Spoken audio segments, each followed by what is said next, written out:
Hello students, मैं self Poonam Kumawat और इस लेक्चर में हम लोग डिस्कशन करेंगे configuration of protein molecule. Last lecture में हमने देखा था कि जो प्रोटीन और अमीनो एसिड है उनका इंट्रोडक्शन पोर्शन, उनका बेसिक नेचर अमीनो एसिड का डिस्कशन किया था। तो हमें पता है कि जो प्रोटीन है वो बेसिकली क्या है। प्रोटीन को हम मानते हैं ये पॉलीमर है, किसका? अमीनो एसिड्स का। ठीक है, तो एमिनो एसिड आपस में जुड़ते हैं एक बॉन्ड से जिसको बोलते हैं पेप्टाइड बॉन्ड। यानी कि एक एमिनो एसिड दूसरे एमिनो एसिड से इस तरीके से लगातार जुड़कर एक लीनियर स्ट्रक्चर का फॉर्मेशन करते हैं जिसको हम क्या बोलते हैं? प्रोटीन। लेकिन इन दोनों सारे एमिनो एसिड को आपस में जोड़ने के लिए जो बॉन्ड रिस्पॉन्सिबल होता है उसको बोलते हैं पेप्टाइड बॉन्ड। लास्ट लेक्चर में हमने डिस्कशन किया था कि पेप्टाइड बॉन्ड का फॉर्मेशन कैसे होता है। ठीक है, और जब हम देखते हैं कि जब पेप्टाइड बॉन्ड बनता है और सारे एक लीनियर चेन एस्टेब्लिश होती है अमीनो एसिड आपस में पेप्टाइड बॉन्ड से जुड़कर, तो उनके हमें दो टर्मिनल भी देखने को मिलते हैं। एक हमारे पास एन टर्मिनल होता है और दूसरा सी टर्मिनल होता है। तो इसी के बेसिस पे हम देखते हैं प्रोटीन मॉलिक्यूल के अलग अलग कॉन्फ़िगरेशन जो है हमारे सामने आते हैं। तो अगर हम कॉन्फ़िगरेशन की बात करें तो सबसे पहला कॉन्फ़िगरेशन होता है primary configuration, then secondary, tertiary और क्वाटरनरी कॉन्फ़िगरेशन, जिनको आप एज अ स्ट्रक्चर भी बोल सकते हो। ठीक है, तो प्राइमरी, सेकेंडरी, टर्शरी और क्वाटरनरी स्ट्रक्चर क्या है और ये कैसे बनते हैं, ये सारी चीज़ें हम इस क्लास के अंदर डिस्कशन करने वाले हैं। बहुत ही सिंपल है वैसे तो, लेकिन हम डिटेल में भी देखेंगे, एक समराइजेशन वे में देखें तो ये एक एमिनो एसिड है जैसे कि वैलिन है, प्रोलिन। ठीक है, तो इस तरीके से अलग अलग एमिनो एसिड आपस में जुड़े हुए हैं एक बॉन्ड से जिनको हम क्या बोलते हैं? Peptide bond. ठीक है, तो इस तरीके से सारे अमीनो एसिड जो है ये आपस में अगर जुड़कर एक लीनियर स्ट्रक्चर बना देते हैं, अमीनो एसिड आपस में जुड़कर एक straight chain of amino acid बना देते हैं, तो उस स्ट्रक्चर को हम बोलते हैं प्राइमरी स्ट्रक्चर।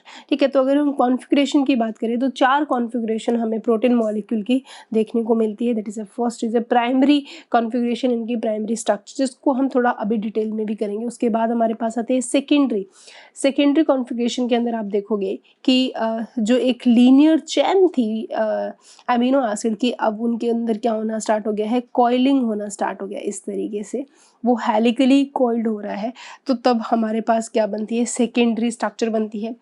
और उसके बाद में जो टर्सरी स्ट्रक्चर होती है वो हेलिकल कॉइल्ड स्ट्रक्चर आपस में कुछ इस तरीके से क्या हो जाती है? ओवरलैप्ड हो जाती है। ठीक है, तो हमारे सामने जो स्ट्रक्चर आती है वो आती है थर्ड कॉन्फ़िगरेशन की, जिसको टर्सरी स्ट्रक्चर के नाम से भी जानते हैं। यानी कि हाईली फोल्डेड स्ट्रक्चर होती है जो कि एक एज ए ग्लोबुलर अपीयरेंस में आती है। उसके बाद में आती है हमारे पास फोर्थ स्ट्रक्चर, यानी कि क्वाटरनरी स्ट्रक्चर या क्वाटरनरी कॉन्फ़िगरेशन के अंदर हम देखते हैं कि ये एक पेप्टाइड है। ठीक है, तो इस तरीके से अलग अलग पेप्टाइड्स पेप्टाइड चेन्स आपस में इस तरीके से असम्बल होके एक यूनिट का फॉर्मेशन करती है जिसको हम क्वाटरनरी स्ट्रक्चर के नाम से जानते हैं। यानी कि क्वाटरनरी स्ट्रक्चर को बनाने के लिए हम देखेंगे दो या दो से ज़्यादा हमें पेप्टाइड चेन की ज़रूरत पड़ती है। तो हम इन्हीं सारी स्ट्रक्चर्स को डिटेल के अंदर डिस्कशन करने वाले हैं। तो यानी कि इस लेक्चर के अंदर हमारा बेसिक जो टॉपिक है वो है कि हमें देखनी है प्रोटीन की। सबसे पहले देखते हैं कौन से स्ट्रक्चर? Primary structure.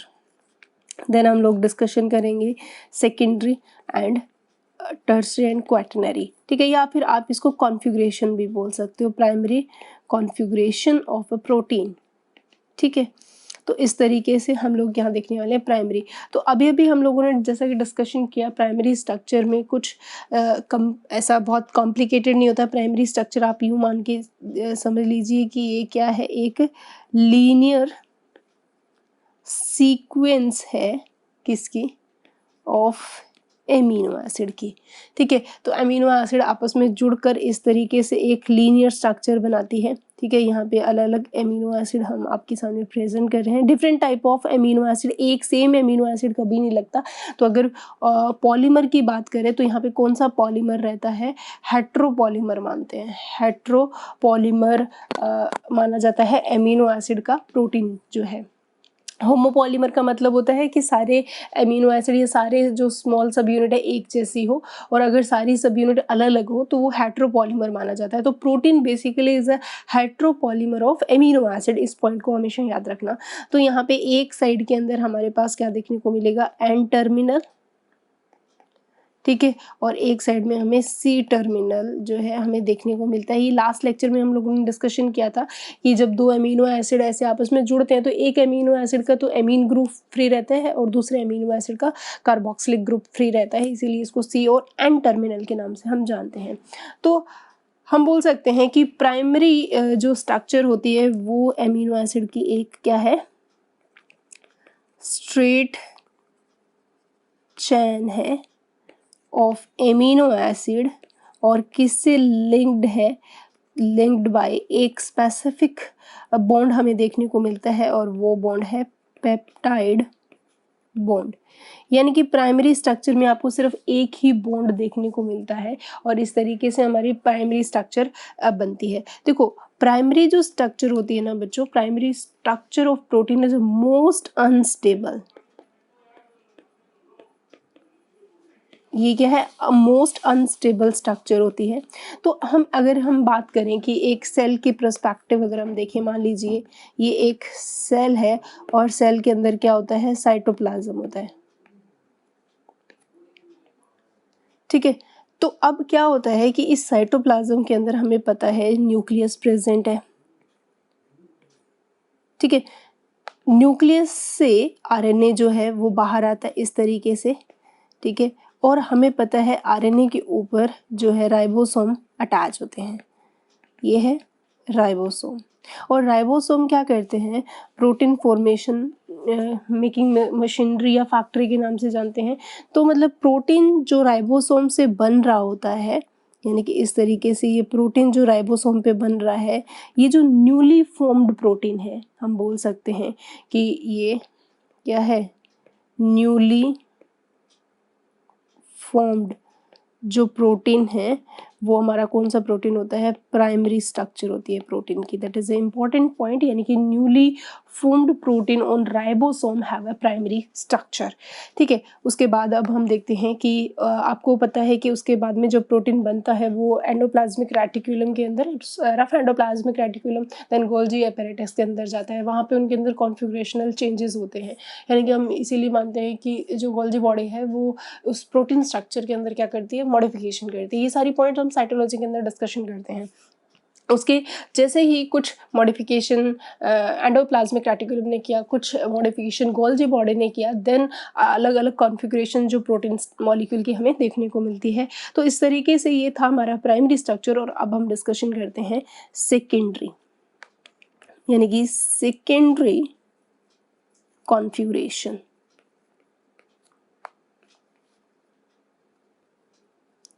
इसको आप सेकेंडरी स्ट्रक्चर भी बोल सकते हो। जैसा कि हमने देखा कि जो प्राइमरी स्ट्रक्चर थी ना बच्चों, उसके अंदर कुछ ना एक स्ट्रेट लीनियर चेन थी जिसके अंदर सिर्फ एक ही टाइप का पेप्टाइड बॉन्ड हमें देखने को मिल रहा था।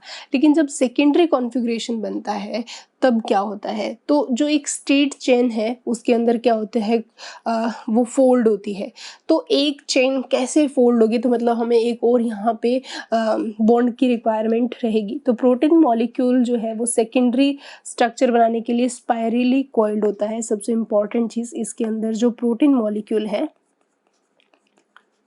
प्रोटीन मॉलिक्यूल जो है किस तरीके से कॉइल्ड होगा, स्पाइरली कॉइल्ड होगा यहाँ पे,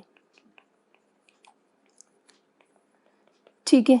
तो इस फोल्ड करने के लिए हमें एक एडिशनल बॉन्ड की ज़रूरत पड़ेगी। मतलब एक बॉन्ड तो है ही है हमारे पास, एमिनो एसिड बॉन्ड, ठीक है। तो in addition to amino acid bond, amino acid के बीच में एक और बॉन्ड हमें देखने को मिलता है, वो होता है हाइड्रोजन बॉन्ड। तो आप यहाँ पे देखोगे कि स्पाइरली कॉइल होने के लिए हमें एक और बॉन्ड की रिक्वायरमेंट रहती है, और उस बॉन्ड का नाम है हाइड्रोजन बॉन्ड, ठीक है। तो मतलब हमें क्लियर है कि जो प्राइमरी स्ट्रक्चर थी उसके अंदर तो कौन सा बॉन्ड था, ओनली पेप्टाइड बॉन्ड था बिटवीन दी एमिनो एसिड, ठीक है। और जैसे ही हमारे पास सेकेंडरी स्ट्रक्चर आई तो यहाँ पे पेप्टाइड तो है ही है, ये तो नहीं चेंज हो सकता, ठीक है। इसके अलावा एक और बॉन्ड हमें देखने को मिलता है जिसका नाम है हाइड्रोजन बॉन्ड। इस बॉन्ड की वजह से ये कहाँ मिलेगा हमें, हाइड्रोजन बॉन्ड, अमीनो एसिड्स जो है are linked by the hydrogen bond, ये भी हमें देखने को मिलेगा बिटवीन द अमीनो एसिड्स, ठीक है। तो कैसे बनता है ये हाइड्रोजन बॉन्ड, तो हम बोलेंगे कि इसके अंदर आप देखोगे कि जो अमीनो एसिड्स होते हैं वो आपस में किस तरीके से लिंक्ड रहते हैं, linked by hydrogen bond between oxygen of one amide group and hydrogen of another amide group, ठीक है। तो इस तरीके से ये हाइड्रोजन बॉन्ड जो है हमारे पास बनता है। जैसे ही ये super coiling structure hydrogen bond से बनती है तो ओवरऑल हमारे पास दो तरह की स्ट्रक्चर हमें देखने को मिलेगी, एक तो अल्फा हेलिक्स और एक हमारे पास बनेगी बीटा प्लेटेड, या बीटा हेलिक्स भी बोल सकते हो इसको, बीटा हेलिक्स या फिर बोल सकते हो बीटा प्लेटेड स्ट्रक्चर, ठीक है। तो ये जो कॉइलिंग के अंदर किस तरीके से हमारे पास अल्फा और बीटा स्ट्रक्चर बनती है तो उसको अगर हम देखें तो ये है हमारे पास पहले linear structure, that is a primary structure, ठीक है।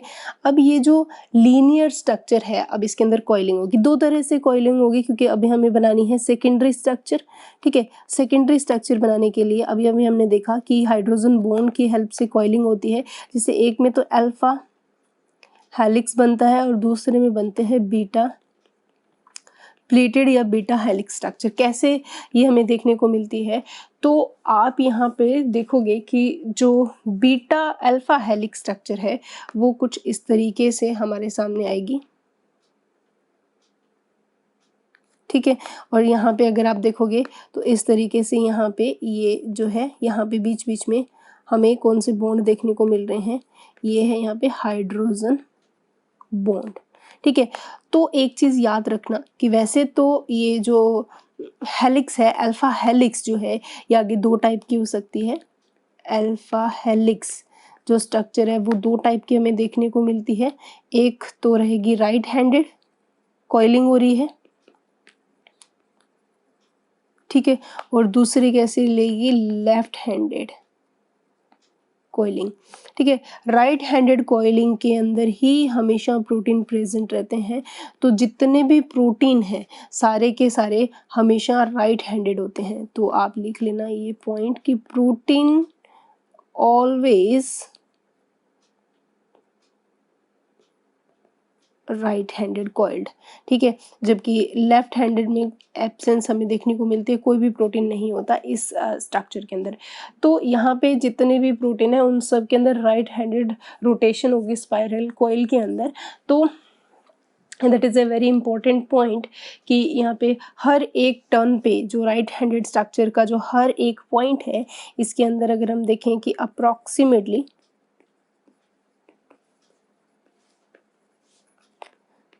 3/1 अपॉन एमिनो एसिड जो है हमें हर एक टर्न पे देखने को मिलते हैं, ईच टर्न, ठीक है। इसके अलावा ये जो स्ट्रक्चर होता है अल्फा हेलिक्स की या इंट्रामोलिकुलर हाइड्रोजन बॉन्डिंग के से बनती है। ये अभी अभी हमने देखा कि हाइड्रोजन बॉन्ड की प्रेजेंस रहती है। अगर एग्जांपल की बात करें यहाँ पे कि इसके अंदर कौन कौन से प्रोटीन आते हैं, तो केराटिन, मायोसिन, ट्रोपोमायोसिन, ठीक है। ये सारे examples is a very important, इन सब का जो रहता है वो राइट हैंडेड रोटेशन रहता है स्पायरिंग कॉइल का। अब आगे देखते हैं सेकंड बीटा प्लेटेड के बारे में क्या है। देखो beta pleated is a secondary structure जो कॉइलिंग से बनती है, बीटा हेलिक्स भी बोल सकते हो या आप इसको बीटा प्लेटेड के नाम से भी जानते हो, ठीक है। अब बीटा प्लेटेड शीथ स्ट्रक्चर हम इसको बोलते हैं, ठीक है। इसके अंदर क्या होता है, तो बच्चों इसके अंदर भी कॉइलिंग होती है, लेकिन कॉइलिंग करने के लिए बहुत अलग तरीके से ये कॉइलिंग होती है। जो प्रोटीन मॉलिक्यूल है उनके अंदर हमें क्या देखने को मिलेगा, कॉइलिंग के दौरान प्रोटीन मॉलिक्यूल किस तरह के स्ट्रक्चर बनाता है, जिगजैग स्ट्रक्चर बनाएगा।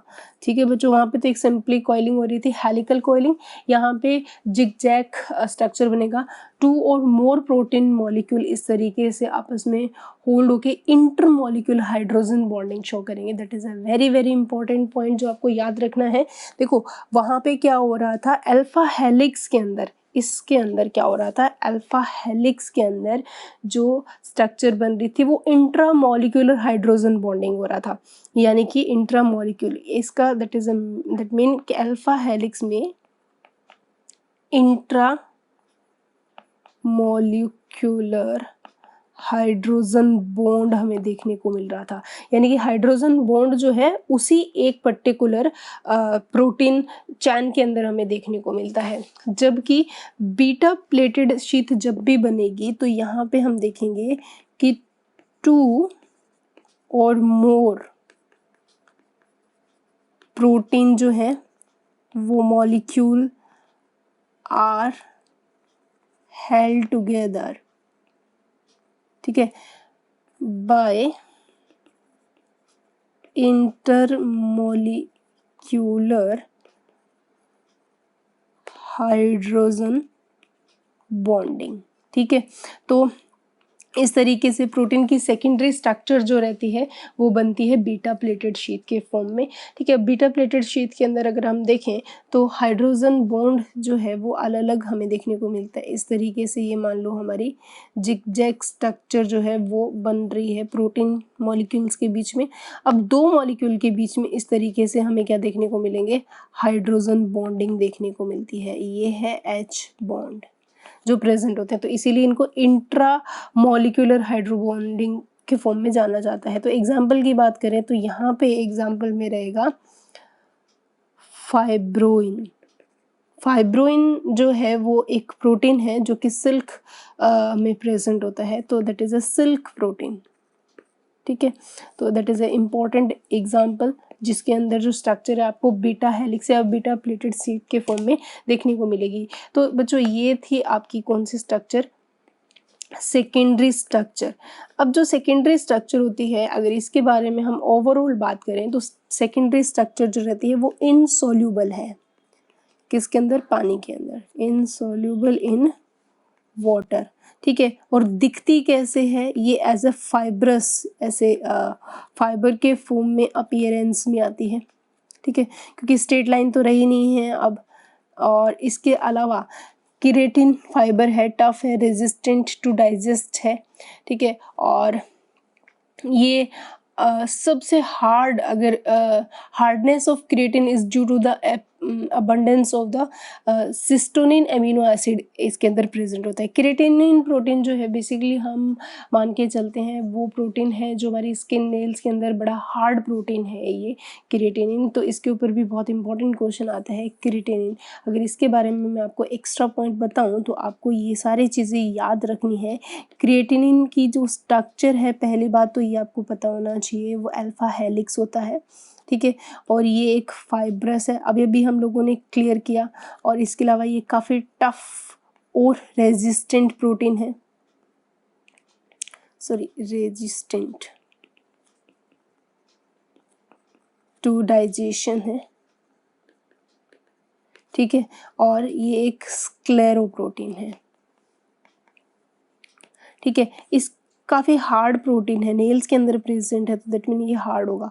हार्डनेस जो है क्रिएटिन की वो किस वजह से आती है, तो हार्डनेस के पीछे वजह है इनके पास कौन सा एमिनो एसिड सबसे ज़्यादा होता है, सिस्टेनो एमिनो एसिड जो है वो सबसे ज़्यादा प्रेजेंट होता है इन स्ट्रक्चर के अंदर, ठीक है। तो मोस्ट अबंडेंस होता है इसकी, सबसे ज़्यादा प्रेजेंस हमें देखने को मिलती है इस अमीनो एसिड की। इस वजह से ये क्या रहता है, स्ट्रक्चर में काफ़ी हार्ड रहता है।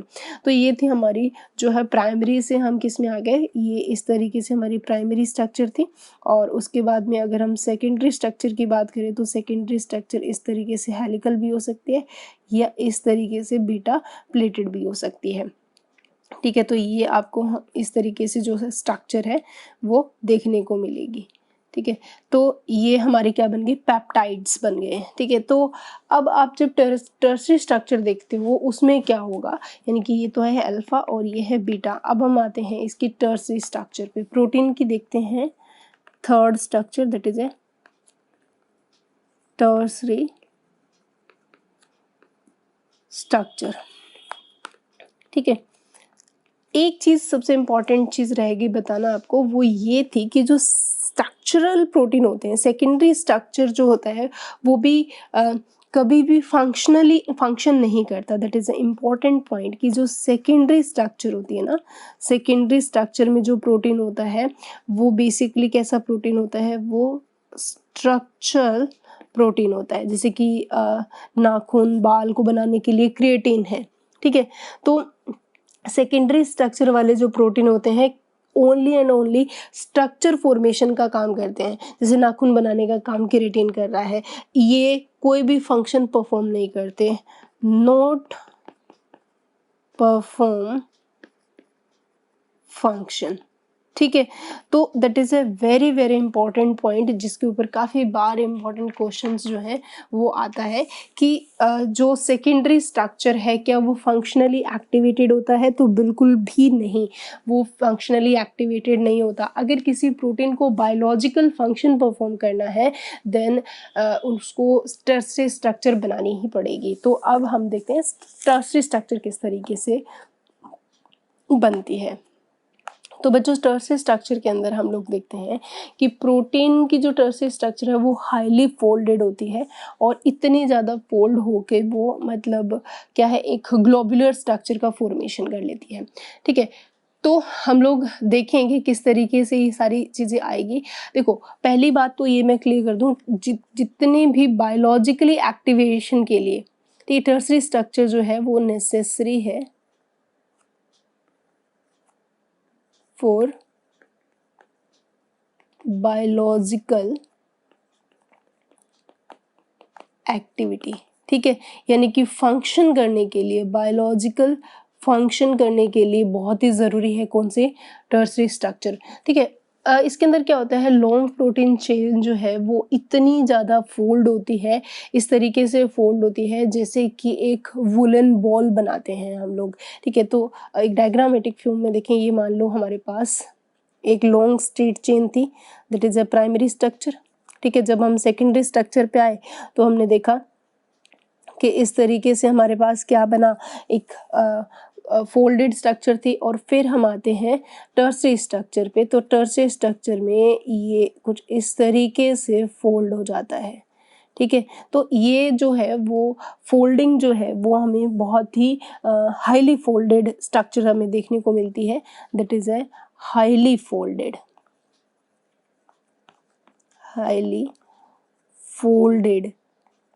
स्ट्रक्चर, ठीक है। जो कैसी अपीयरेंस देती है, give a globular appearance.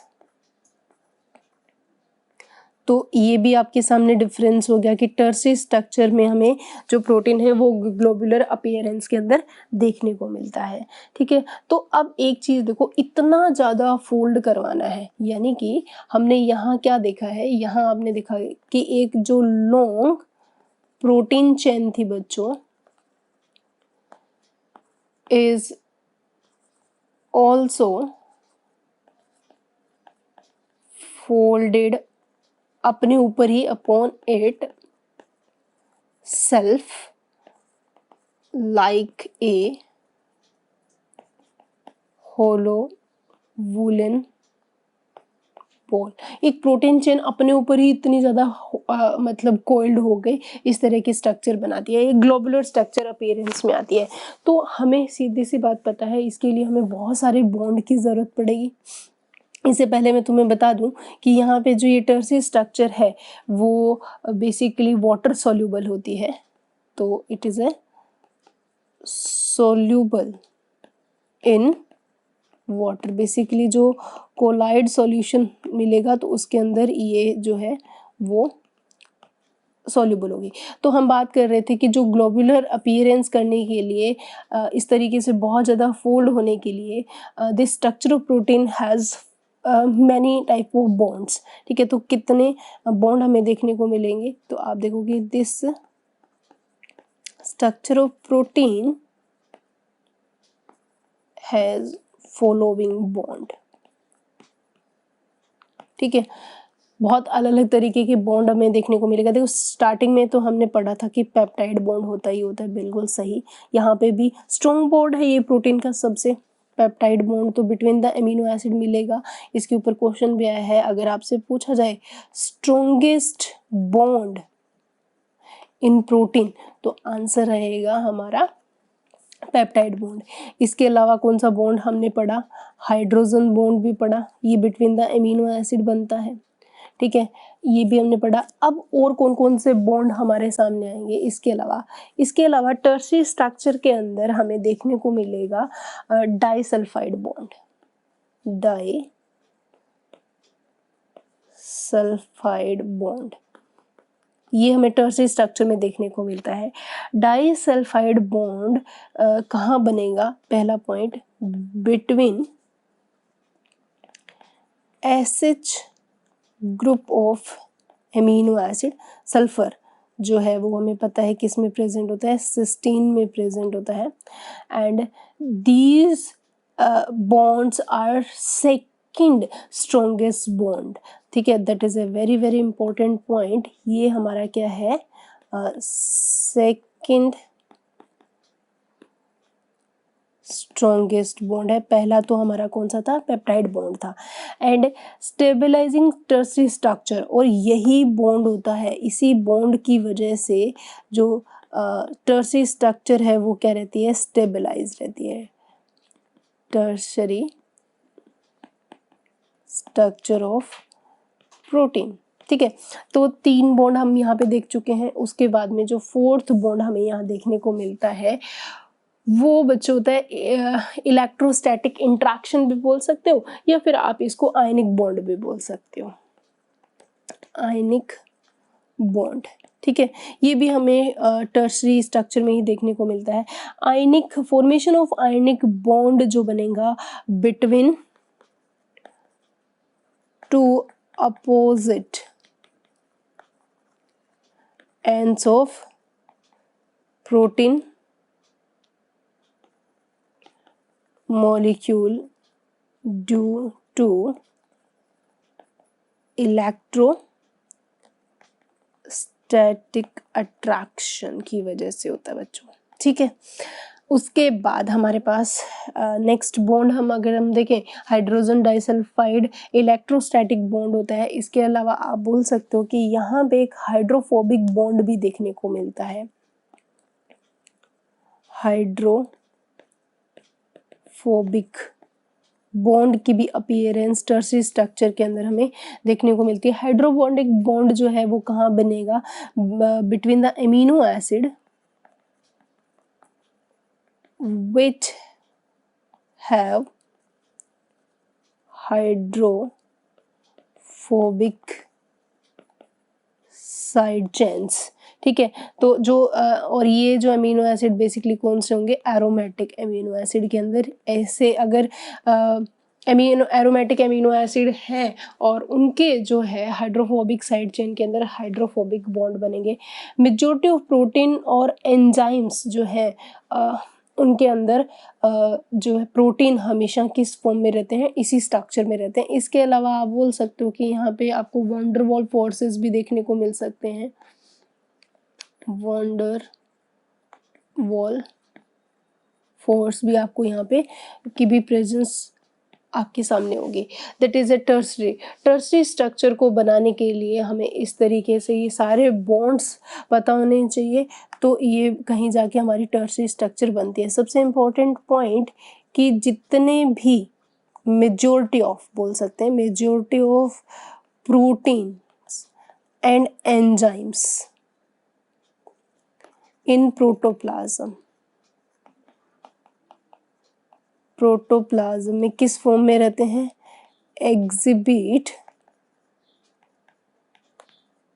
Tertiary structure, that is A important point. ठीक है, तो किस फॉर्म में हमें देखने को मिलेगा? टर्सरी स्ट्रक्चर के फॉर्म में देखने को मिलता है। तो ये भी आपका अच्छा क्वेश्चन बनता है। तो इस तरीके से हमने सबसे पहले, ये थी हमारी सेकेंडरी, देन हम आए इस तरीके से प्राइमरी, लीनियर, सेकेंडरी और थर्ड टर्सरी के अंदर हम लोग देखते हैं इस तरीके से ये जो है ओवरलैप्ड होके एक टर्सरी स्ट्रक्चर बनाती है। और टर्सरी स्ट्रक्चर बनाने के लिए अलग अलग तरह के बॉन्ड यहाँ पे थे। देखो, पेप्टाइड बॉन्ड तो बहुत ही कॉमन बॉन्ड है, ठीक है। इसके अलावा हाइड्रोजन बॉन्ड था, ठीक है। डाई सल्फाइड बॉन्ड अपने आप में बहुत इम्पॉर्टेंट बॉन्ड है। इसके अलावा आयनिक बॉन्ड भी हम लोगों ने देखा, ठीक है। इसके अलावा और बॉन्ड भी हो सकते हैं, जैसे कि हाइड्रोफोबिक भी हो गया, ठीक है, वॉन डर वाल फोर्सेस भी हो गए, ठीक है। तो इस तरीके से टर्सरी स्ट्रक्चर जो बनती है, मेजॉरिटी ऑफ प्रोटीन जो है फंक्शन इसी फॉर्म में करते हैं। अब आता है हमारे पास last structure, that is a quaternary, ठीक है। क्वाटनरी स्ट्रक्चर या कॉन्फ़िगरेशन। अब हम देखते हैं क्वाटनरी स्ट्रक्चर किस तरीके से बनती है। देखो, क्वाटनरी स्ट्रक्चर बनाने के लिए ये मान के चलो, ये एक हमारी क्या है, पॉलीपेप्टाइड चेन है। ये क्या है? हमारी पॉलीपेप्टाइड चेन है, ठीक है। तो क्वाटनरी स्ट्रक्चर बनाने के लिए हमें 2 या 2 से ज़्यादा पॉलीपेप्टाइड स्ट्रक्चर की ज़रूरत पड़ती है, ठीक है। तो इसका मतलब क्वाटनरी स्ट्रक्चर किससे कंसिस्ट होती है? कंसिस्ट ऑफ 2 और मोर पॉलीपेप्टाइड चेन्स, ठीक है। तो फिर कहीं जाके हमारी जो है क्वाटनरी स्ट्रक्चर बनेगी।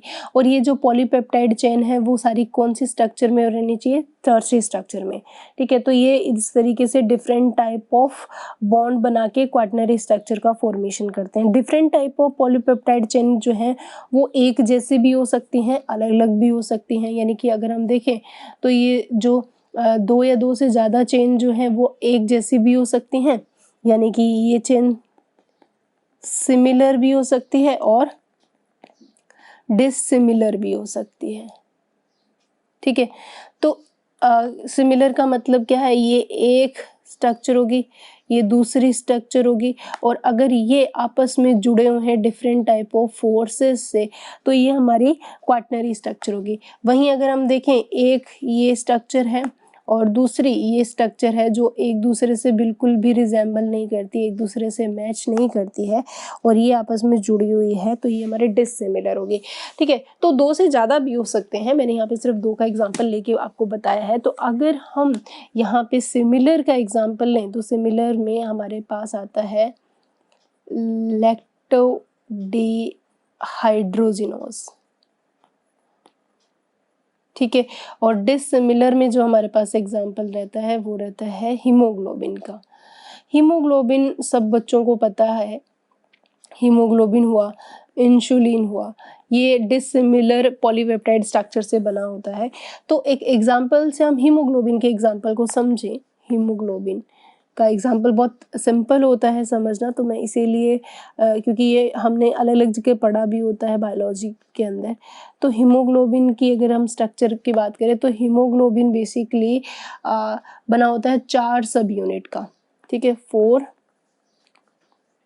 सब यूनिट आपस में मिलके बनी होती है। 4 में से हमें पता है 2 अल्फा चेन होती हैं, ठीक है, और 2 ही बीटा चेन होती हैं, ठीक है। तो इस तरीके से ये आपस में मिलके बना होता है। तो हम अगर स्ट्रक्चर की बात करें तो आप देखोगे इस तरीके से ये हमने बनाई 2 तो अल्फा चेन, ठीक है, और 2 हमने इस तरीके से बनाया बीटा।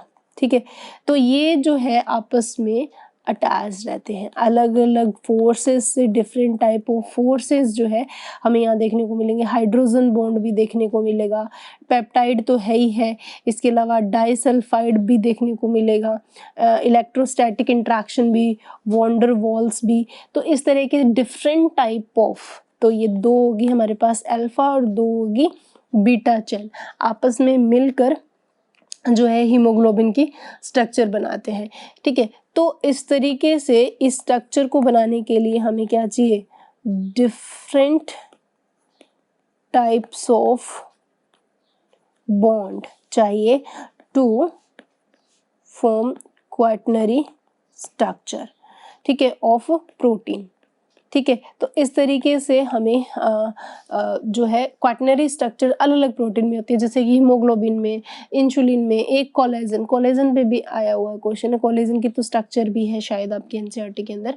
तो इस तरीके से कुछ ही प्रोटीन होते हैं बेसिकली क्वाटर्नरी स्ट्रक्चर के अंदर। Some protein have this structure. ठीक है, कुछ ही प्रोटीन के पास ये क्वाटर्नरी स्ट्रक्चर होती है, जिसमें मेन एग्जांपल हमारे पास हीमोग्लोबिन, इंसुलिन और ग्लाइकोजन, कोलेजन हमारे पास आता है। तो इस तरीके से हम देखते हैं ये जो स्ट्रक्चर है हमारी क्या कहलाती है, क्वाटर्नरी स्ट्रक्चर। तो अब हम इन तीनों चारों स्ट्रक्चर को एक साथ देखें तो कुछ इस तरीके से देखने को मिलेगी। तो इस डायग्राम में हम देख सकते हैं कि आपके सामने चारों स्ट्रक्चर बहुत अच्छे से रिप्रेजेंट किए। प्राइमरी स्ट्रक्चर में कुछ नहीं है, सिंपल अमीनो एसिड मिलकर इस तरीके से एक लीनियर स्ट्रक्चर का फॉर्मेशन करते हैं with the help of peptide bond. Secondary structure के अंदर दो स्ट्रक्चर देखने को मिलती है, right handed helix alpha and beta seated. ठीक है, तो आप यहाँ देखोगे जब टर्सरी स्ट्रक्चर बनती है तो ये जो पेप्टाइड चेन है ये आपस में ओवरलैप्ड हो जाती है। पेप्टाइड चेन सेल्फ फोल्डिंग करती है। ठीक है, सेल्फ फोल्डिंग कैसे भी कर सकती है, वो अल्फा सीट से भी कर सकती है अगर आप देखोगे इस तरीके से, और बीटा प्लेटेड फॉर्म में भी कर सकती है। इस तरीके से ये सेल्फ फोल्ड होके क्या बनाती है, एक पॉलीपेप्टाइड का फॉर्मेशन करती है, पॉलीपेप्टाइड चेन बनती है यहाँ पे। ठीक है, तो आप यहाँ देखोगे कि जब क्वाटर्नरी स्ट्रक्चर आती है तो ये एक जो है पॉलीपेप्टाइड और ये जो है हमारे सामने दूसरी पॉलीपेप्टाइड आपस में कुछ इस तरीके से असेंबल होके क्वाटर्नरी स्ट्रक्चर का फॉर्मेशन करती है। तो इस तरीके से हमें प्राइमरी, सेकेंडरी और टर्सरी स्ट्रक्चर जो है देखने को मिलती है। अगर मॉलिक्यूलर लेवल पे इन चारों स्ट्रक्चर को देखें तो वो कुछ इस तरीके से होगा। तो इस डायग्राम में आप मॉलिक्यूलर लेवल पे भी देख सकते हैं कि जो प्राइमरी स्ट्रक्चर है उनके अंदर पेप्टाइड बॉन्ड की प्रेजेंस हमें देखने को मिलती है अमीनो एसिड के बीच में। इस तरीके से ये एक लीनियर स्ट्रक्चर हमें आती है। सेकेंडरी स्ट्रक्चर की बात करें तो बीटा प्लेटेड और अल्फा हेलिक्स बनता है। कौन सा बॉन्ड हमें यहाँ देखने को मिलेगा, हाइड्रोजन बॉन्ड, पेप्टाइड के अलावा। ठीक है, और जैसे ही टर्सरी स्ट्रक्चर आती है तो टर्सरी स्ट्रक्चर के अंदर आप देखोगे कि ओवरलैपिंग होती है सेल्फ पेप्टाइड चेन के बीच में, और यहाँ पे hydrogen disulphide bond, that is strongest secondary bond हम प्रोटीन स्ट्रक्चर में कंसिडर करते हैं, और फिर हमारे अलग अलग पेप्टाइड चेन मिलकर क्वाटर्नरी स्ट्रक्चर का फॉर्मेशन करती है। तो इस तरीके से हमारे सामने प्रोटीन की जो स्ट्रक्चर है वो देखने को मिलती है। अब हम लोग देखते हैं कि जो प्रोटीन की स्ट्रक्चर है इसको लेकर अलग अलग जगह अलग अलग तरह की बातें आती है। जैसे कि हम लोग प्रोटीन स्ट्रक्चर ऑफ प्रोटीन की बात करें तो इस पॉइंट पे सबके अपने अलग अलग पॉइंट ऑफ व्यू हैं। जैसे कि इनऑर्गेनिक केमिस्ट्री के पॉइंट ऑफ व्यू से देखें, इनऑर्गेनिक केमिस्ट्री, ठीक है, तो इनऑर्गेनिक केमिस्ट्री के अंदर स्ट्रक्चर ऑफ प्रोटीन जो है वो को किस तरीके से रिप्रेजेंट करेंगे। यहाँ पे जो स्ट्रक्चर रिप्रेजेंट किया जाता है एज ए मॉलिक्यूलर फॉर्मूला के बेसिस पे हम यहाँ पे रिप्रेजेंट करते हैं। ठीक है, वहीं अगर हम देखें ऑर्गेनिक केमिस्ट्री के पॉइंट ऑफ व्यू से तो यहाँ आपको 2D व्यू देखने को मिलेगा, जो है structure 2D view of molecule, protein molecule का 2D व्यू देखने को मिलता है, जिसमें structure of molecule as a benzene या इस तरह की स्ट्रक्चर में हमें देखने को मिलता है। तो यहाँ पे हमें 2D व्यू जो है देखने को मिलेगा प्रोटीन मॉलिक्यूल का। ठीक है, ओके, देन आगे आता है हमारा जो है किसी फिजिसिस्ट के बारे में या फिजिकल एनालिसिस करने वाले के पॉइंट ऑफ व्यू से देखें, किसी फिजिस्ट के व्यू से देखें, तो ये 3D व्यू जो है हमें प्रोवाइड करता है मॉलिक्यूल ऑफ स्ट्रक्चर की, प्रोटीन स्ट्रक्चर की। लेकिन अगर हम देखते हैं किसी बायोलॉजिकल या बायोलॉजिस्ट पॉइंट ऑफ व्यू से, तो बायोलॉजिस्ट पॉइंट ऑफ व्यू में जो प्रोटीन की स्ट्रक्चर है वो डिस्क्राइब की जाती है एट अ 4 लेवल्स। ठीक है, जो हम लोगों ने अभी अभी पढ़े हैं, 4 लेवल के ऊपर हम लोग प्रोटीन ऑफ स्ट्रक्चर कंसिडर करते हैं, प्राइमरी, सेकेंडरी, टर्शियरी और क्वैटनरी, और ये हमारे पास रहती है प्रोटीन स्ट्रक्चर। तो इस तरीके से हम लोगों ने ये चारों के चारों जो स्ट्रक्चर है वो डिस्कशन किया। इसके अलावा हमारे पास जब प्रोटीन बन जाता है तो ये तो लीनियर स्ट्रक्चर थी, ये स्ट्रक्चरल था, ये फंक्शनल था, और ये एक कॉम्प्लेक्स स्ट्रक्चर फॉर्मेशन करता है टर्शियरी। ठीक है, अब जो प्रोटीन की डीनेचुरेशन पे पॉइंट आता है कि डीनेचुरेशन ऑफ प्रोटीन क्या होता है। देखो बच्चों ध्यान से समझना, यहाँ पे डीनेचुरेशन ऑफ प्रोटीन का मतलब क्या है, ऑफ प्रोटीन। देखो प्रोटीन की जो मेन स्ट्रक्चर तो रहती है बच्चों टर्शियरी स्ट्रक्चर ही रहती है, लेकिन सेकेंडरी भी अपने आप में बहुत इंपॉर्टेंट रोल प्ले करती है। तो होता क्या है कि कुछ पर्टिकुलर चेंजेस अगर हम कर दें, किन किन के अंदर चेंजेस कर दें, अगर हम चेंजेस कर दें पीएच के अंदर, सॉल्ट्स लेवल पे, ठीक है, हैवी मेटल्स, ठीक है, या हम टेम्परेचर या प्रेशर, इन सब में अगर क्या आ जाए, चेंजेस आ जाए, तो क्या होगा, इन सब में अगर हम क्या कर दें, चेंजेस कर दें, तो because of these changes secondary and tertiary जो कॉन्फ़िगरेशन है जो हमें देखने को मिलता है, प्राइमरी और secondary, tertiary and secondary configuration जो है of protein is destroy. That is a very very important point. ऐसी कंडीशन के अंदर ये जो है, जैसे ये डिस्ट्रॉय होगा तो सच अल्ट्रेशन होगी in physical state of protein, और इस तरीके से हमें इस प्रोसेस को क्या बोलते हैं, डीनेचुरेशन बोला जाता है। ठीक है, तो यहाँ पे जैसे ये डिस्ट्रॉय होगा तो फिजिकल जो स्टेट है उसमें चेंजेस आएगी प्रोटीन की, फिजिकल स्टेट में क्या होगा, चेंज, और इस चेंज को हम क्या बोलते हैं, डीनेचुरेशन के नाम से जाना जाता है। अब ये जो डीनेचुरेशन है वो 2 टाइप से हमें देखने को मिल सकता है। डीनेचुरेशन जो है वो 2 तरीके से देखने को मिलेगा।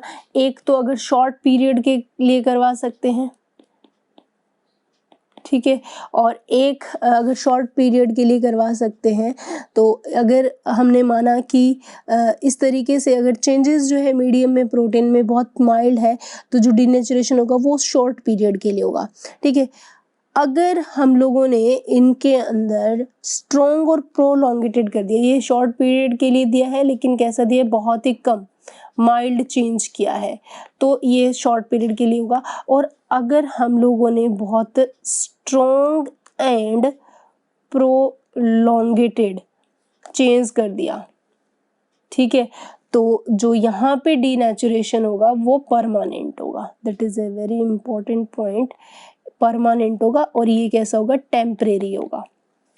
ठीक है, तो इस तरीके से हमारी डीनेचुरेशन ऑफ प्रोटीन देखने को मिलता है। डीनेचुरेशन ऑफ प्रोटीन का सबसे बेस्ट एग्जांपल होता है जो वाइट एल्ब्यूमिन होता है ना, वाइट एल्ब्यूमिन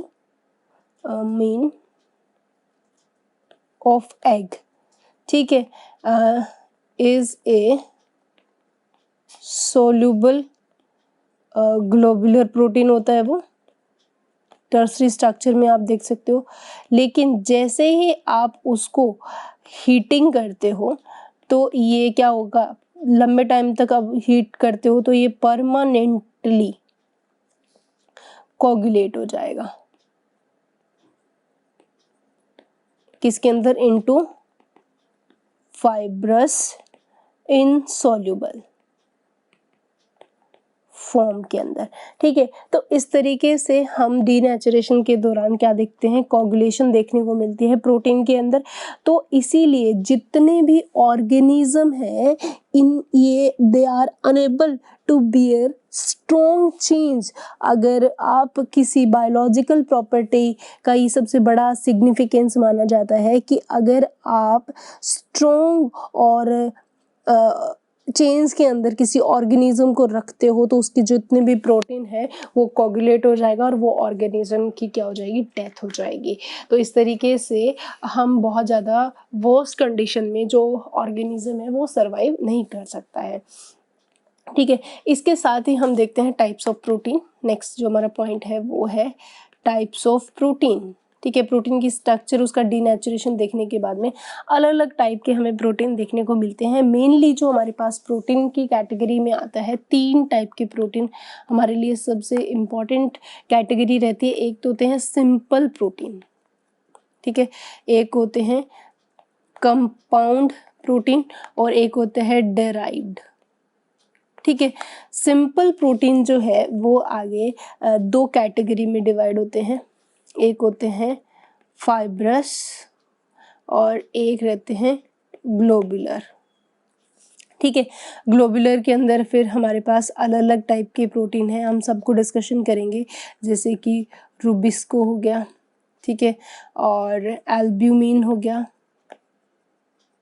ठीक है, इसके अलावा ग्लोबुलिन, हिस्टीन। ठीक है, सारे एग्जाम्पल वही जो आपके एनसीईआरटी लेवल पे दिए होते हैं। और फाइब्रस के अंदर हम 3 प्रोटीन मेनली कंसिडर करते हैं। एक तो है कोलेजन और एक है इलास्टिन और एक है केराटिनिन। ठीक है, इसी तरीके से कंपाउंड प्रोटीन और डिराइव्ड प्रोटीन के बारे में भी हम डिस्कशन करेंगे। कंपाउंड के अंदर क्या होता है और डिराइव्ड में क्या होता है। तो सबसे पहले हम यहाँ पे देखते हैं कौन सा protein type, simple. Simple protein की अगर हम बात करें बच्चों, तो सिंपल प्रोटीन के अंदर क्या होते हैं, ये किसके बने होते हैं, only made up of amino acid. इसके अलावा इनके पास और कुछ नहीं होता, एमिनो एसिड्स होते हैं। ठीक है, और ये अभी भी हमने देखे 2 टाइप के होते हैं, एक रहता है fibrous.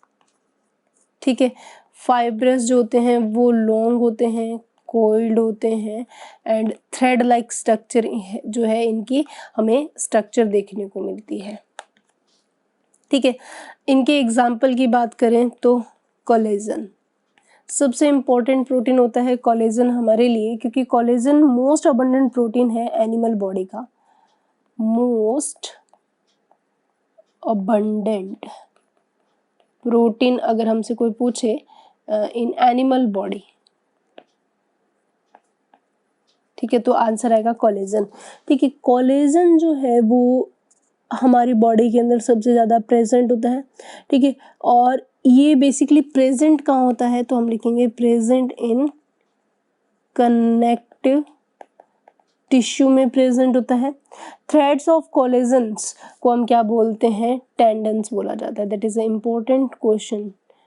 Threads of collagen known as tendons. ठीक है, और अब हम देखते हैं सेकंड, फर्स्ट था कोलेजन और सेकंड है इलास्टिन। ठीक है, इलास्टिन कहाँ प्रेजेंट होता है, ये प्रेजेंट होता है कनेक्टिव टिश्यू में, और इसके थ्रेड्स को क्या बोला जाता है, threads of elastin known as a ligament. ठीक है, ये बड़े ही इंपॉर्टेंट और नीट के क्वेश्चंस रहते हैं। और थर्ड प्रोटीन हम लोगों ने थोड़ी देर पहले ही डिस्कशन किया था, वो था केराटिन, जो नेल्स बनाने के लिए रिस्पॉन्सिबल होता है, काफ़ी हार्ड होता है। ये थे हमारे कौन से प्रोटीन, फाइब्रस प्रोटीन। अब हम डिस्कशन करते हैं किसके बारे में, नेक्स्ट पॉइंट रहता है हमारा ग्लोबुलर प्रोटीन। ठीक है, ग्लोबुलर प्रोटीन।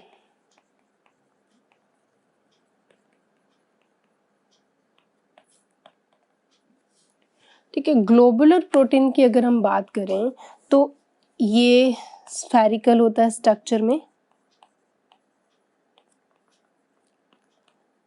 शेप का होता है, और इसका जो रोल है मेनली मेटाबॉलिक एक्टिविटी में काफ़ी रहता है। रिएक्शन के अंदर, और इनका जो स्फेरिकल शेप आता है वो टाइटली फोल्डेड होते हैं, इनके अंदर टाइटली फोल्डेड पॉलीपेप्टाइड चेन होती है, सॉरी पॉलीपेप्टाइड चेन्स काफ़ी टाइटली जो है वो पैक्ड होती है।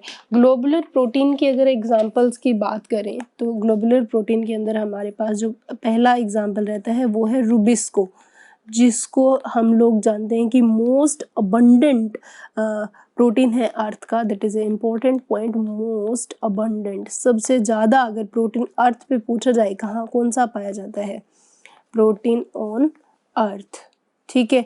और ये प्रेजेंट कहाँ होता है, तो प्रेजेंट होता है ये क्लोरोप्लास्ट के अंदर। उसके बाद में फर्स्ट रुबिस्को, सेकंड हमारे पास रहता है एल्ब्यूमिन, ठीक है। एल्ब्यूमिन के बारे में अगर हम डिस्कशन करें तो एल्ब्यूमिन जो है वो मेंटेन करता है BCOP, ठीक है, बेसिक कोलाइडल ऑस्मेटिक प्रेशर को। ये इन मिल्क होता है एज ए लैक्टो एल्ब्यूमिन, ठीक है। और ये इसके अलावा एग यॉक के अंदर भी ये प्रेजेंट होता है एज ए ओवो एल्ब्यूमिन, ठीक है। और इसके अलावा ये हमें कहाँ देखने को मिलता है, ब्लड के अंदर भी ये देखने को मिलता है एज ए सीरम एल्ब्यूमिन, ठीक है। तो इस तरीके से डिफरेंट जगह हमें देखने को मिलता है। और थर्ड एग्जांपल जो है वो है ग्लोबुलिन, ये कहाँ प्रेजेंट होता है, हीमोग्लोबिन के अंदर प्रेजेंट होता है। फोर्थ एग्जांपल है हिस्टोन प्रोटीन। हिस्टोन प्रोटीन भी एक ग्लोबुलर प्रोटीन है जो कि कहाँ प्रेजेंट होता है, तो ये प्रेजेंट इन यूकैरियोटिक डीएनए में, क्योंकि प्रोकैरियोटिक में तो ये क्या होता है, एब्सेंस होता है। ये बेसिकली अगर पूछा जाए तो लाइसिन और आर्जिनिन सबसे ज़्यादा इस प्रोटीन के अंदर प्रेजेंट होता है। तो हम बोलते हैं कि लाइसिन और आर्जिनिन रिच प्रोटीन है, lysine and arginine rich protein है। ये दो अमीनो एसिड जो है इस प्रोटीन में सबसे ज़्यादा पाए जाते हैं। तो ये थे हमारे सिंपल अमीनो एसिड। नेक्स्ट हम देखते हैं सेकंड, कंपाउंड। बच्चों कंपाउंड अमीनो एसिड में क्या क्या आता है, कंपाउंड अमीनो एसिड जो है वो दो चीज़ों से मिलके बने होते हैं। कंपाउंड अमीनो एसिड के अंदर एक तो आता है प्रोटीन पार्ट होता है, ठीक है, और दूसरा इसके अंदर होता है नॉन प्रोटीन पार्ट, ठीक है। प्रोटीन पार्ट तो किसका बना होता है, made up of amino acid, और जो नॉन प्रोटीन पार्ट होता है यहाँ पे नॉन अमीनो एसिड पार्ट यानी कि कोई प्रोस्थेटिक जो है ग्रुप लगा हुआ होगा 101%, ठीक है। एग्जाम्पल की बात करें, क्योंकि एग्जाम्पल से ही चीज़ें समझ में आती है, तो कुछ वो इम्पॉर्टेंट एग्जाम्पल है बच्चों आपके सामने जो कि आपके एनसीईआरटी के अंदर गिवन है। जैसे कि पहला एग्जाम्पल है न्यूक्लियोप्रोटीन, ठीक है। न्यूक्लियोप्रोटीन में प्रोस्थेटिक ग्रुप होता है न्यूक्लिक एसिड। तो इसका अगर हम प्रोस्थेटिक ग्रुप की बात करें तो न्यूक्लिक एसिड। इसके बाद तो इसका मतलब जो क्रोमोसोम है वो किसके बने होते हैं, DNA plus RNA plus protein के बने होते हैं, ठीक है।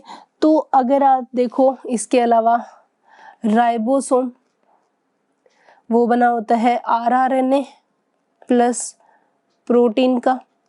इसके अलावा जो वायरस है वो भी किसका बना होता है, उसके पास कोई भी जेनेटिकल मटेरियल हो सकता है डीएनए या आरएनए में, और एक प्रोटीन कोट होती है, तो दैट इज अ न्यूक्लियोप्रोटीन। उसके बाद में सेकंड एग्जांपल हम लेते हैं यहाँ पे, वो है क्रोमोप्रोटीन, ठीक है। क्रोमोप्रोटीन की अगर बात करें तो यहाँ पे जो प्रोस्थेटिक ग्रुप होगी वो पोरफायरिन पिगमेंट होगा। तो यानी कि यहाँ पे प्रोस्थेटिक ग्रुप अगर आपसे पूछा जाए इस प्रोटीन के अंदर जो प्रोस्थेटिक ग्रुप क्या है, तो वो रहेगी पोरफायरिन पोरफायरिन पिगमेंट, ठीक है। तो वो मेटल प्लस पोरफायरिन रिंग की प्रेजेंस हमें देखने को मिलेगी। एग्जाम्पल की बात करें, ठीक है, एग्जाम्पल में जैसे कि हीमोग्लोबिन, हीमोग्लोबिन के अंदर जो मेटल है और उसका कलर दोनों ही इम्पॉर्टेंट है, ठीक है। तो मेटल यहाँ पे कौन प्रेजेंट होता है, Fe, और कलर आएगा इसका रेड। इसके अलावा साइटोक्रोम, ये भी एक प्रोटीन होता है, साइटोक्रोम का भी मेटल आयन Fe होता है और कलर रेड आता है। इसके अलावा haemocyanin, haemocyanin copper metal group और कलर ब्लू आता है। इस तरीके से ये जो प्रोटीन होते हैं वो हमारे क्रोमोप्रोटीन कहलाते हैं। थर्ड टाइप है हमारे पास लाइपोप्रोटीन, ठीक है, नाम से पता चल रहा है। तो यहाँ पे जो प्रोस्थेटिक ग्रुप रहेगा वो क्या रहेगा, लिपिड, ठीक है। तो मतलब एग्जाम्पल की बात करें तो प्लाज्मा मेम्ब्रेन को बनाने वाले जो प्रोटीन होते हैं वो हमारे लाइपोप्रोटीन होते हैं, ठीक है। जैसे कि फोस्फोप्रोटीन हुए, ठीक है, कैसिनोजन प्रोटीन हो गए। फॉर प्रोस्थेटिक ग्रुप उसमें फोस्फो एसिड रहता है। तो एग्जाम्पल की अगर हम बात करें यहाँ पे तो फोस्फोप्रोटीन, ठीक है। इसके अलावा अगर हम एग्जाम्पल की बात करें जो प्रोटीन डाइजेस्टिव एंजाइम्स होते हैं, पेप्सिन, कैसिनोजन्स, ये सारे लाइपोप्रोटीन होते हैं। इसके अलावा नेक्स्ट देखिए हम लोग, तो हमारे पास आते हैं लेसिथियोप्रोटीन, ठीक है। लेसिथियोप्रोटीन के अंदर जो प्रोस्थेटिक ग्रुप रहेगा वो रहता है lecithin. Lecithin is a phospholipid, ठीक है। एग्जाम्पल की बात करें तो फाइब्रिनोजन ब्लड के अंदर पाया जाने वाला प्रोटीन है। नेक्स्ट हमारे पास रहता है मेटेलोप्रोटीन, ठीक है। मेटेलोप्रोटीन के अंदर जो प्रोस्थेटिक ग्रुप रहेगा वो रहेगा मेटल। एग्जाम्पल की बात करें तो एंजाइम्स विद इट्स कोफैक्टर, ये दोबारा भी आएगा जब हम एंजाइम्स करेंगे। इसके अलावा जो हमारे पास एग्जाम्पल रहते हैं ग्लाइकोप्रोटीन के, ठीक है। ग्लाइकोप्रोटीन में कार्बोहाइड्रेट यहाँ पे प्रोस्थेटिक ग्रुप होता है, कार्बोहाइड्रेट लगभग लेस देन 4% हमारे पास यहाँ पे देखने को मिलेगा। एग्जाम्पल की बात करें यहाँ पे तो अल्फा, बीटा, गामा जो ग्लोबिन है ऑफ ब्लड के वो हमारे ग्लाइकोप्रोटीन होते हैं, ठीक है। इसके अलावा अगर ग्लाइकोप्रोटीन जो है सेल सरफेस पे प्रेजेंट होते हैं फॉर सेल रिकॉग्नाइजेशन पे के लिए, ये कहाँ प्रेजेंट होंगे, present on cell surface for cell recognisation, ठीक है। इसके अलावा ह्यूमन की अगर हम बात करें, that is A important question, क्योंकि ह्यूमन में जो एग सरफेस होती है बच्चों, एग सरफेस में जो फर्टिलाइजिन है, ठीक है, वो भी एक ग्लाइकोप्रोटीन है। एंटी फर्टिलाइजिन है जो स्पर्म सरफेस पे जो प्रेजेंट है उसका नाम होता है एंटी फर्टिलाइजिन, ठीक है। तो ये सारे क्या है, ग्लाइकोप्रोटीन है। Anti fertilisation sorry simple protein है, ये मत लिख देना, ये क्या है, सिंपल प्रोटीन है, यही एक ग्लाइकोप्रोटीन होता है, ठीक है। तो इस तरीके से हमें डिफरेंट टाइप ऑफ जो है प्रोस्थेटिक ग्रुप देखने को मिलते हैं। एक आपके क्वेश्चन लास्ट रहता है, वो रहता है म्यूकोप्रोटीन में। म्यूकोप्रोटीन क्या होता है, देखो एक चीज है ना, ग्लाइकोप्रोटीन में तो कार्बोहाइड्रेट लेस देन 4% है और म्यूकोप्रोटीन में जो प्रोस्थेटिक ग्रुप में मोर देन 4% क्या देखने को मिलेगा, कार्बोहाइड्रेट देखने को मिलेगा, मोर देन 4%, ठीक है। तो उसको हम म्यूकोप्रोटीन कहते हैं। इसी के साथ जो है हमारे कंपाउंड जो प्रोटीन है वो कंप्लीट है। और अब हम लास्ट में देखते हैं वो प्रोटीन कौन से है, डिराइव्ड प्रोटीन, ठीक है बच्चों। डिराइव्ड प्रोटीन कैसे बनते हैं, डिराइव्ड प्रोटीन जो है वो रिजल्ट ऑफ डीनेचुरेशन या फिर एंजाइम के थ्रू जो क्लीवेज होती है वो रहते हैं। तो ये किसका रिजल्ट है, रिजल्ट ऑफ डीनेचुरेशन और क्लीवेज ऑफ एंजाइम्स के थ्रू एंजाइम्स। तो सिंप्लीफाई अगर हम बात करें, डिराइव्ड प्रोटीन जो होते हैं वो दो टाइप के होते हैं। एक तो होते हैं प्राइमरी डिराइव्ड और एक होते हैं सेकेंडरी डिराइव्ड। ठीक है, देखो तो प्राइमरी डिराइव्ड में क्या क्या आते हैं। प्राइमरी डिराइव्ड में हम रखते हैं किसको, जितने भी कोगुलेटेड प्रोटीन्स होते हैं वो सारे coagulated,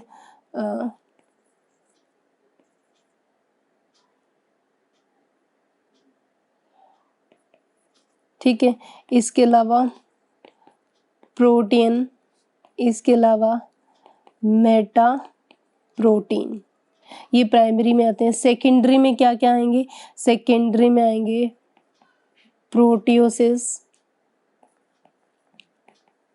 peptones, polypeptides, peptides etcetera. ठीक है, तो क्या होता है कि जो प्राइमरी डिराइव्ड होते हैं ना, इनके अंदर बहुत ही कम चेंज होता है, लिटल चेंज मिलेगा, little change in peptide bond. ठीक है, जबकि सेकेंडरी के अंदर हमें डीनेचुरेशन देखने को मिलता है। मतलब आप यूं समझ लो कि सिंपल और कंपाउंड को डीजनरेट कर दो या उसको डीनेचुरेटेड कर दो तो जो प्रोडक्ट आएंगे वो डिराइव्ड प्रोटीन के आएंगे, सिंपल सी बात है। तो सेकेंडरी जो है वो कैसे बनेंगे, जब हाइड्रोलाइटिक क्लीवेज हो जाएगी, किसकी, ऑफ पेप्टाइड बॉन्ड की। ठीक है, तो जो प्रोडक्ट बनेंगे वो हमारे क्या होंगे, सेकेंडरी डिराइव्ड। तो अगर हम डिराइव्ड प्रोटीन को समझना है तो हमें क्या करना होगा, सिंपल एंड जो कंपाउंड है इनको हम क्या कर दो, या तो इनको डीनेचुरेटेड कर दो, ठीक है, या फिर इनको डिग्रेडेड कर दो। ठीक है, तो इनके जो प्रोडक्ट होंगे, ठीक है, वो हमारे कौन से प्रोटीन बना रहे हैं, डिराइव्ड प्रोटीन बना रहे हैं। ठीक है, तो कैसे करते हैं, जैसे कि मान लो ये हमारे पास सिंपल प्रोटीन है, प्रोटीन के अंदर थोड़ा बहुत चेंज हुआ, लिटिल चेंज हुआ, तो वो क्या बनेंगे, प्रोटीन्स बनते हैं। प्रोटीन्स के अंदर थोड़ा और मॉडिफाई कर दिया तो ये मेटा प्रोटीन बनेंगे। ठीक है, मेटा प्रोटीन को और तोड़ दो तो क्या बनेंगे, प्रोटियोज बनेंगे। इनको अगर और तोड़ें तो क्या बनेंगे, पेप्टोन्स बनेंगे। पेप्टोन्स को तोड़ दो तो पेप्टाइड बनेंगे और पेप्टाइड्स को तोड़ दें तो एमिनो एसिड बनेंगे। तो सिंप्लीफाई, ये हमारे प्राइमरी और बाकी के जो है वो क्या है, सेकेंडरी डिराइव्ड प्रोटीन्स रहते हैं। तो इस तरीके से हमने सिंपल, कंपाउंड और डिराइव्ड प्रोटीन को देखा। अब क्या है, प्रोटीन जो है वो डिफरेंट टाइप ऑफ फंक्शन भी करता है और उसके फंक्शन की जो लिस्ट है वो आपके एनसीईआरटी में दी हुई है एक चार्ट के अंदर, वो देखें तो कुछ इस तरीके से, जिसके अंदर आपको प्रोटीन और उनके फंक्शन दिखाए हैं। कोलेजन प्रोटीन जो कि स्किन टाइटनिंग के लिए बहुत इंपॉर्टेंट है। जितना ज़्यादा कोलेजन प्रोटीन आपकी स्किन में रहेगी, आपकी स्किन उतने ही जो है यंग रहती है। तो ये इंट्रासेलुलर ग्राउंड स्पेस में प्रेजेंट रहता है। ठीक है, इंट्रासेलुलर ग्राउंड स्पेस बनाता है।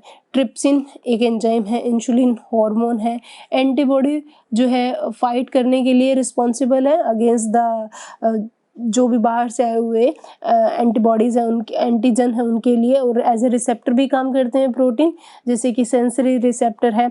GLUT4, that is a important question. GLUT4 जो है वो क्या करता है, ये ग्लूकोज का ट्रांसपोर्टेशन इंक्रीज कर देता है सेल में। देखो, GLUT4 एक ऐसा सेल मेम्ब्रेन पे पाया जाने वाला प्रोटीन है, जब ब्लड के अंदर, अगर इसकी स्टोरी देखें तो ये मान लो हमारा ब्लड वेसल है और ब्लड वेसल में ग्लूकोज ज़्यादा हो गया।